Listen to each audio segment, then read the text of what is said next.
Good morning. I'm just sharing a little bit of the reason there are for because sometimes I see there are some confusions. Then there is and there are is very simple.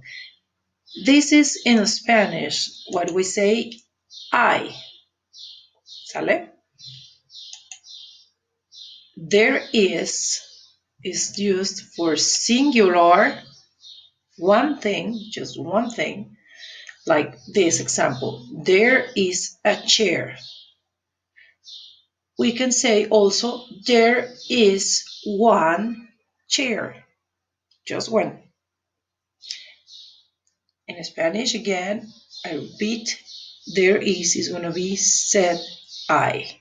There is one chair. And there are is for plural. Two, three, four, five, a lot of things. In this case, the example is there are chairs. There is one, two chairs. There are two chairs.